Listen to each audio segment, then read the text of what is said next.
CIA coup? The Bay of Pigs invasion. Lock and load. Okay, that was pretty weird. If you're new here, I never normally do that. And today we're looking at Fidel Castro in episode 6 of Enemies of the West. Now, I'm going to begin with Bernie Sanders. While running for the Democratic nomination in 2016, he went on record praising Fidel Castro's education reforms in Cuba, as Barack Obama had done beforehand. Fast forward 4 years to 2020, and as Sanders looked poised to get the nomination, you might actually forget that at the end of 2019 and at the start of 2020, Biden looked out of the running. And so at one of the CNN town hall events, the question came back up again and Sanders stuck to his 2016 position. Sure enough, the media pylon began. For example, Meghan McCain said it was no different to praising Hitler for his oratory skills, and Ben Shapiro said he was a complete and total dumb. Okay, a couple of things about Bernie Sanders being a complete and total dumb. Okay. A biography of Castro wouldn't fit our time brief, but I think Bernie Sanders' framework is a helpful one to work with. Was Sanders either evil or stupid to praise parts of the Castro regime? Hello there. Okay, so if you are new here, make sure to like the video, subscribe, and leave a comment with your thoughts. Is Castro's Cuba regime historically redeemable at all? So, as a very quick overview, there were several factors that enabled Castro to rise to power. Firstly, there was brewing anti-American sentiment long before Castro rose to power, and US troops had been in Cuba since they defeated Spain in the Spanish-American War. But over time, they came to have strong control of Cuban industries including tobacco, textiles, iron, rum, and most importantly, sugar. American companies effectively owned half of the land, and the Cubans would refer to the American ambassador as the second president. Effectively, sugar was to the Cubans what 2013 DJs were to Sweden. In terms of trade, sugar dependence was actually so bad that unemployment sat at 8% during the harvest season, but then rose to an unbelievable 30% during the rest of the year. This was made worse by the fact that most of the government lived in relative luxury in Havana. Now, Cuba was governed by Fulgencio Batista, who rose to power in 1933. And as is often the case with a military coup, Batista arguably lacked a clear vision for Cuba and became less interested in governing the country. He was fairly corrupt and pocketed fortunes that were in offshore accounts as well. Now, this is where Fidel Castro enters, and admit it, the opening mission of Black Ops was how you really first found out about this guy. You think we didn't know of your plan? Castro was a lawyer from the middle class who acquired a reputation for advocating for the working class. He tried a revolution in 1953 but failed and was sentenced to 2 years in prison.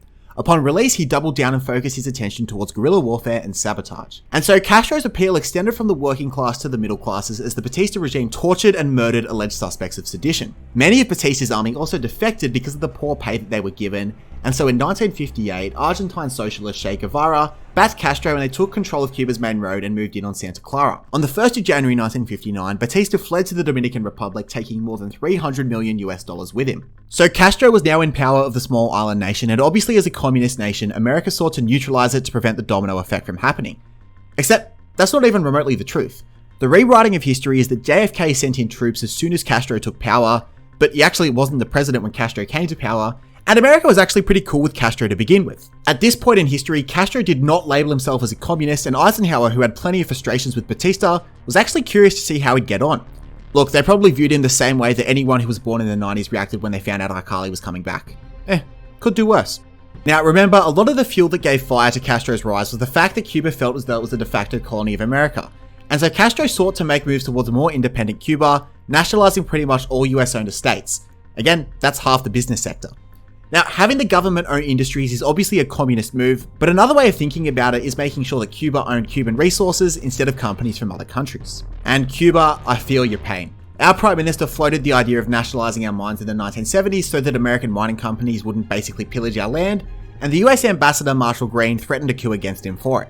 Now, Cuban resources were a gravy train for American companies, and so Eisenhower threatened to stop importing sugar from Cuba unless Castro undid his reforms.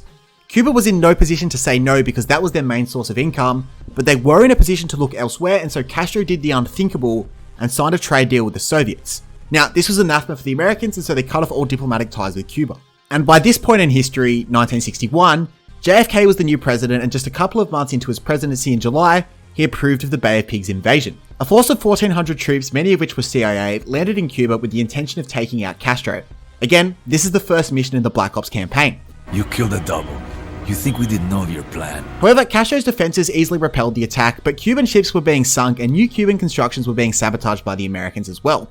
And it was only at this point where Castro went public about being a Marxist. So Castro appealed to the USSR for help, and the Soviets jumped at the opportunity, installing nukes that could wipe out the entire eastern coast of America. Now, this was obviously what the Cuban Missile Crisis was all about, but given that Castro was largely left out of the crisis, we'll skip over the detail in this video. Essentially, JFK got Khrushchev to back down and send his ships carrying the nukes back home.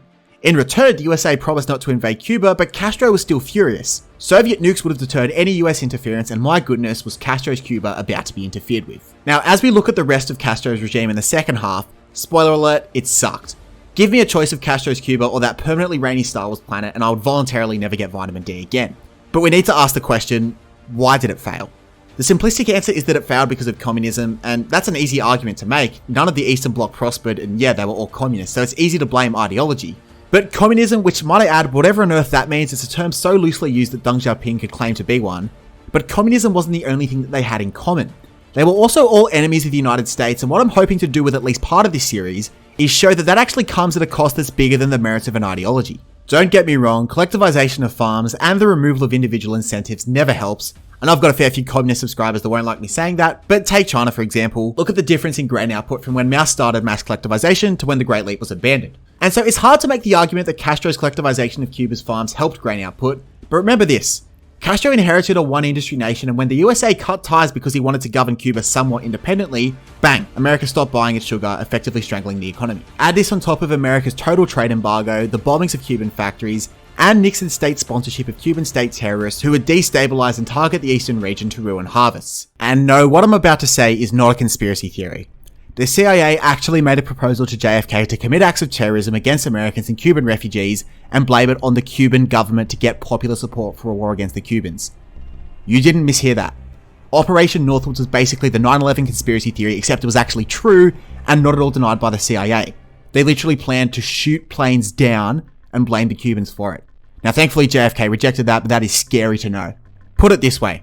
Imagine if the alpha dude at school demanded that the Hispanic kid give him a Pokemon card that wasn't even that good, think of like a Jinx, and then imagine if that Hispanic kid said no, and so the alpha male would continually bully the kid until he gave up his Jinx or left the school. Perhaps we can actually start to see things from Cuba's perspective now. By the 1990s, the EU condemned America for its embargo. I mean, they'd won the Cold War by this point, and so its strategic purpose was pretty limited. But Bill Clinton told the EU to stay out of it. And Castro certainly tried to diversify the Cuban economy, but if you're the kid with just one Jinx and the only person you can trade with is a Venezuelan kid who has a Psyduck, you're pretty limited with what you can actually do. So Castro invested heavily in education. Less than 50% of Cubans were receiving an education under Batista, with women and Afro-Cubans being particularly excluded, and so schooling was expanded so that all children received at least some education.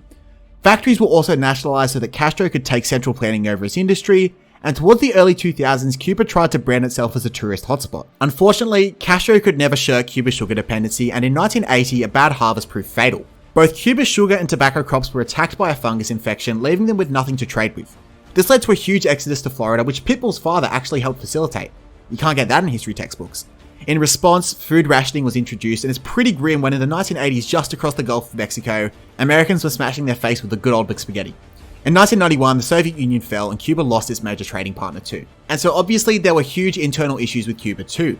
Castro openly suppressed free speech and encouraged a siege mentality of Cuba against the world, which to be fair, he wasn't entirely wrong to think of, but the suppression of free speech never helped society prosper. Our concept of freedom of the press is not yours. And I say this very honestly. The banning of mobile phones up until 2008 was ridiculous, and unless they commit an act of violent terrorism, keeping its rate of political prisoners was just unjustifiable. Cuba has long had huge emigration rates with people fleeing as refugees, and if you look at their GDP per capita, it's certainly very grim. But a low GDP and huge refugee rate is evidence that the country was in a grim state, not inherently that the country had been mismanaged.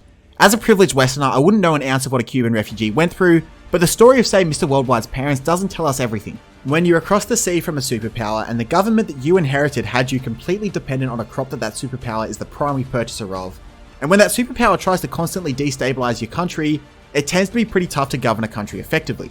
And yeah, Pitbull's dad might have helped people move across the Gulf for a reason, but Pitbull's grandmother supported Castro's revolution for a reason as well. Cuba had problems before Castro, and when he relinquished power in 2008 and then died in 2016, Cuba was never going to magically get fixed.